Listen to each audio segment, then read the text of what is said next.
ഞങ്ങൾ അന്നേ പറഞ്ഞു, വഖഫ് ബില്ല് പാസ്സായാൽ അതിന്റെ പുറകെ ചർച്ച ബില്ല് വരും. നിങ്ങൾ എല്ലാം അറിയണം, RSSന്റെ മുഖപത്രമായ ഓർഗനൈസറിന്റെ വെബ് പോർട്ടലിൽ ഇന്നലെ ഒരു വാർത്ത വന്നിട്ടുണ്ട്, ഒരു ലേഖനമാണ്. കേന്ദ്ര ഗവൺമെന്റ് ശ്രദ്ധിക്കണം, നരേന്ദ്രമോദി സർക്കാർ ശ്രദ്ധിക്കണം എന്ന് ആവശ്യപ്പെട്ടുകൊണ്ടാണ് RSSന്റെ മുഖപത്രത്തിന്റെ വെബ് പോർട്ടലിൽ ലേഖനം.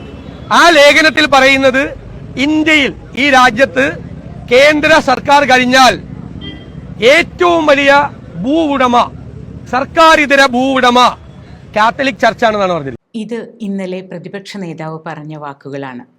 പ്രതിപക്ഷ നേതാവ് VD സതീശന്റെ ആക്രമണത്തിൽ തകർന്നുപോയ RSS ദേശീയ നേതൃത്വം വാർത്തയും പിൻവലിച്ച് രക്ഷപ്പെട്ടിരിക്കുന്നു. രാജ്യത്ത് വഖഫ് ബോർഡിനേക്കാൾ സ്വത്തുള്ളത് കത്തോലിക്ക സഭയ്ക്കാണെന്ന RSS മുഖപത്രമായ ഓർഗനൈസറിലെ ലേഖനത്തെക്കുറിച്ച് വളരെ വ്യക്തമായി തുറന്നടിച്ചത് VD സതീശനാണ്. വഖഫ് ബില്ല് കഴിഞ്ഞു, ഇനി ചർച്ച് ബില്ലാണ് വരാൻ പോകുന്നത് എന്ന സൂചന RSS നൽകിയത് സതീശൻ പറഞ്ഞതോടെയാണ് സംഘപരിവാർ അജണ്ടകളെ കേരളത്തിലെ ക്രൈസ്തവ സമൂഹം തിരിച്ചറിഞ്ഞത്.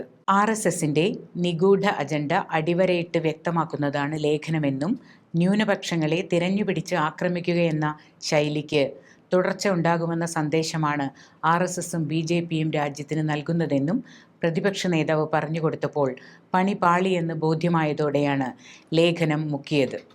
കത്തോലിക്ക സഭയ്ക്ക് സർക്കാർ പാട്ടത്തിന് നൽകിയ സ്ഥലം തിരികെ പിടിക്കണമെന്നാണ് RSS മോദി സർക്കാരിനോട് ആവശ്യപ്പെട്ടിരിക്കുന്നത്. അതിനുള്ള തിരക്കഥ അണിയറയിൽ ഒരുങ്ങുന്നുണ്ട്. അപകടകരമായ അവസ്ഥയിലേക്ക് രാജ്യം പോകുന്നു എന്നതിൻ്റെ കൃത്യമായ ഉദാഹരണമാണിത്. മണിപ്പൂരിലെ അവസ്ഥ 2 വർഷമായി നമ്മൾ കാണുകയാണ്. കഴിഞ്ഞ ദിവസം ജബൽപൂരിൽ നടന്ന കാര്യം നമ്മളുടെ മുന്നിലുണ്ട്. എന്നിട്ടും രാജ്യവ്യാപകമായി ക്രൈസ്തവർ ആക്രമിക്കപ്പെടുന്നതിനെക്കുറിച്ച് BJPക്ക് മൗനമാണ്. ചോദ്യങ്ങൾ ചോദിക്കുമ്പോൾ മാധ്യമപ്രവർത്തകരെ പുറത്താക്കുക എന്നതാണ് മറുപടി. പക്ഷേ ആട്ടിൻ തോലിട്ട ചെന്നായ്ക്കളെ കേരളത്തിലെ മതേതര സമൂഹം തിരിച്ചറിയാൻ പോകുകയാണ് എന്നാണ് VD സതീശൻ വ്യക്തമാക്കുന്നത്.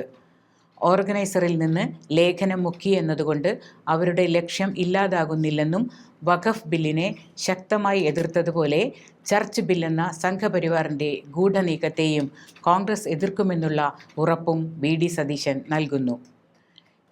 ഏതായാലും വർഗീയതയ്ക്കെതിരെയുള്ള സതീശൻ്റെ ശരമേറ്റ രാജ്യത്തെ RSS ഒന്ന് ഇരുന്നു എന്നുള്ളത് സത്യമാണ്.